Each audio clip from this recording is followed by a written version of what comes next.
SOG Rajasthan Jaipur द्वारा वर्ष 2018 में महिला सुपरवाइजर, कृषि पर्यवेक्षक एवं प्रयोगशाला सहायक ये भर्ती परीक्षा आयोजित की गई थी।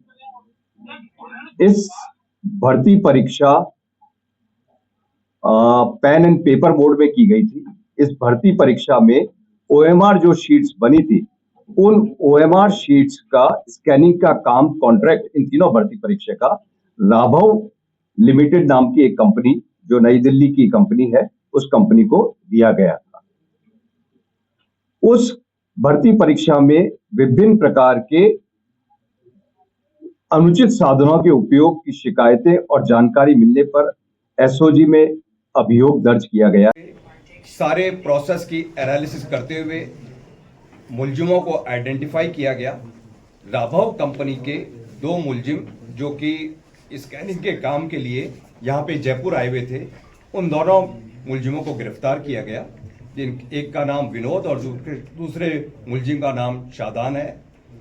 दोनों मुलजिमों की पूछताछ में हमारे पास में जो अनुसंधान टीम है वो और जो हमारे डीआईजी परिस देशमुख है, उन्होंने ये पता लगाया कि दोनों मुलजिमों ने जो पूछताछ में बताया कि इस परीक्षा में जब तक राजस्थान चयन बोर्ड है, आरएसएसबी है, उसके किसी अधिकारी का कोई इन्वॉल्वमेंट नहीं हो, तब तक यह आगे इस प्रकार का धोखाधड़ी का कार्य नहीं हो सकता था। उसके ऊपर और गहन तफ्तीश करी गई और मुलजिमों से एक हमको लिंक मिला कि एक कैंडिडेट जो है जिसके नाम की स्लिप वहां के एक उच्च पदस्थ अधिकारी द्वारा इन स्कैनिंग टीम को दी गई थी।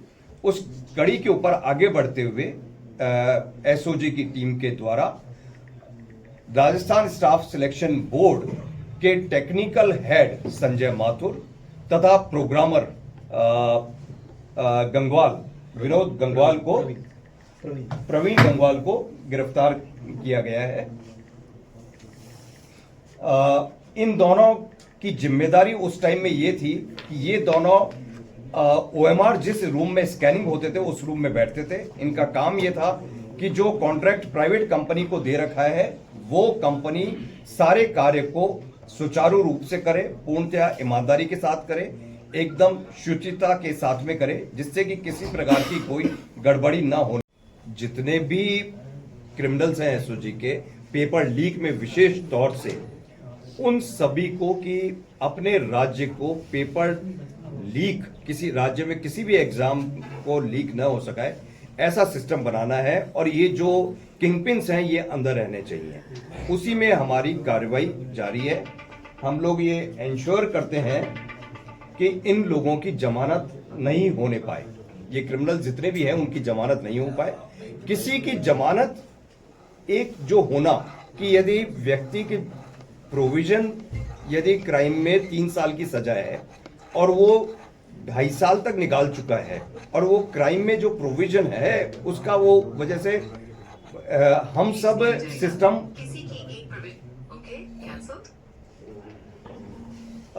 हम सब लोग एक सिस्टम और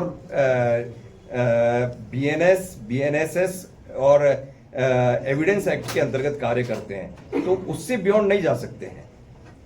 लेकिन ये मैं आपको इंश्योर करूं कि हम सब लोग, हमारी पूरी टीम जो एसओजी की है, जो हम लोग पूरे टाइम लगे हुए हैं, हमारा यही एंडिएवर है कि किसी भी तरह से ये जितने भी टॉप लेवल के क्रिमिनल हैं, ये क्रिमिनल्स के खिलाफ में कार्रवाई होनी चाहिए।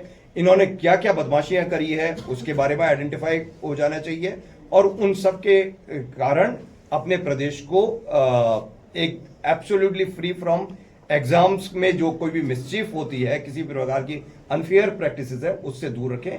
हमारे जो डीजी स्पेशल ऑपरेशंस है श्री आनंद श्रीवास्तव, उनका भी इस संबंध में क्लियर डायरेक्शन यही है कि किसी भी प्रकार से जो टॉप लेवल के क्रिमिनल्स हैं उनका पीछा नहीं छूटना चाहिए। उनके पीछे लगातार एसओजी कंटिन्यूअसली कार्य करती रहनी चाहिए, जिससे कि वो क्रिमिनल्स पूरे राजस्थान का, जिन्होंने एक तरह से सारे पेपर्स में बदमाशी करना शुरू कर दी थी, वो काबू में पूर्णतः आए। ठीक है सर,